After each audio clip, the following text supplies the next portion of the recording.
আমি তনুশ্রী আমার রান্নাঘরে আজকে একটা এমন রেসিপি নিয়ে এসেছি যেই রেসিপিটার জন্য আমার কচি ডাবের শাঁস লাগবে। এই দেখো ডাবটা কেটে নিয়েছি, ডাবের শাঁসটাও এই যে চামচটা দিয়ে ভালো করে তুলে নেব, নিয়ে মিক্সিতে দিয়ে পেস্ট করব। আজকে রেসিপিটা দেখার জন্য সবাইকে জানাই স্বাগত। আশা করি আপনারা ভালোই আছেন, আপনাদের ভালোবাসায় আমিও ভালো আছি। আজকের রেসিপিটা হচ্ছে ঝিঙে ভাপা করব। তার জন্য কি কি লাগবে দেখুন। এই ডাবের শাঁস তো লাগছেই, ঝিঙে লাগবে, ছোট ছোট করে ঝিঙেগুলোকে ভালো করে ছাড়িয়ে কেটে নিয়েছি।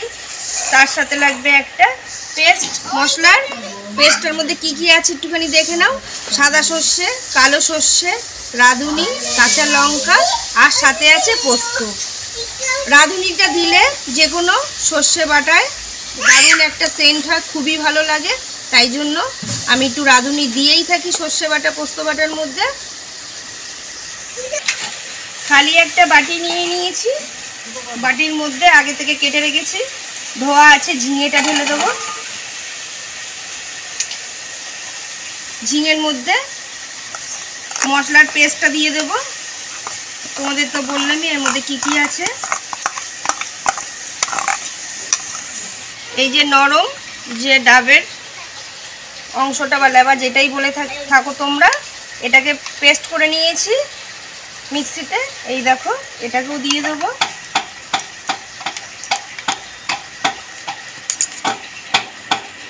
দিয়ে দিয়েছি ডাবের শাঁসটাও। এবার ওর মধ্যে দিয়ে দেবো হলুদ গুঁড়ো,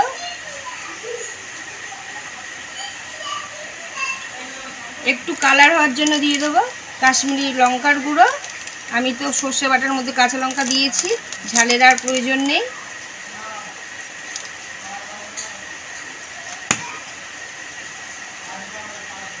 তার মধ্যে দিয়ে দেবো স্বাদ মতো নুন। নুনটা একবারেই দিতে হবে যেহেতু এটা ভাপা হবে বলে।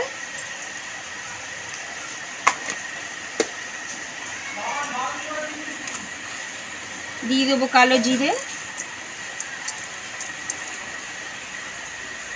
স্বাদ হওয়ার জন্য আর একটু বেশি, তার জন্য দিয়ে দেবো একটুখানি চিনি। চিনিটা আপনারা নাও চাইলে দিতে পারেন।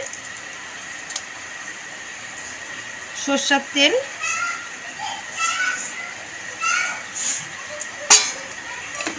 দিয়ে এবার ভালো করে এটাকে মেখে নেব।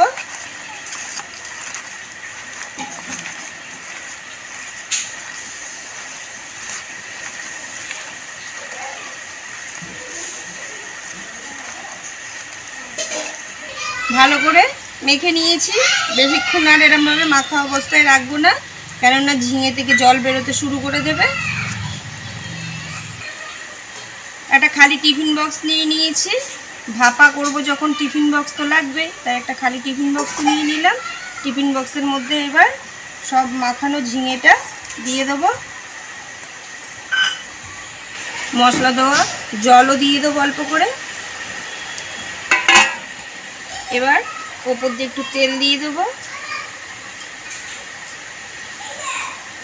গোটা কাঁচা লঙ্কা দিয়ে দেবো। ব্যাস রেডি। এবার এই যে ঢাকনাটাও আটকে দেবো।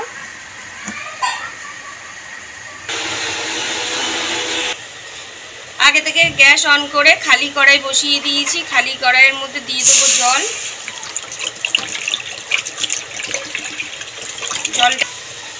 জলটা এমন দিতে হবে যেন টিফিন বক্সটা জলের মধ্যে বেশিরভাগটাই ডুবে থাকে। জলের মধ্যে বসিয়ে দেবো এবার টিফিন বক্সটা।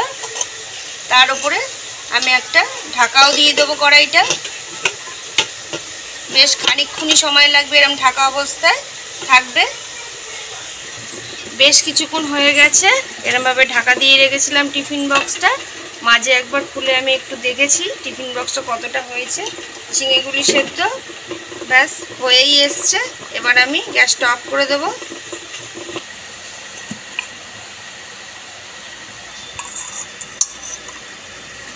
দেখো তৈরি হয়ে গেছে ঝিঙে ভাপা।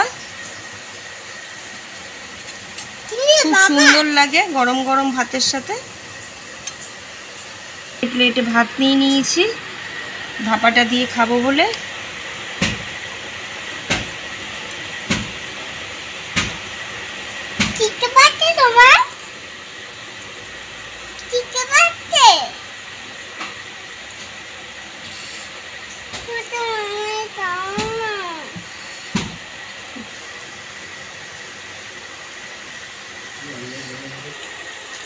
দারুণ গরম গরম ভাতের সাথে এক থালা ভাত খাওয়া যাবে। খুব ভালো হয়েছে। আমি তো আবদার করে বলেই থাকি যে আমার রেসিপি দেখে একদিনকার বাড়িতে করে খেয়ে আমাকে কমেন্ট করে বলবে কেমন হয়েছে। এইভাবেই ভালোবাসাটা দিয়ে যাবে, পাশে থেকে ভালো থাকবে, সুস্থ থাকবে। Thank you.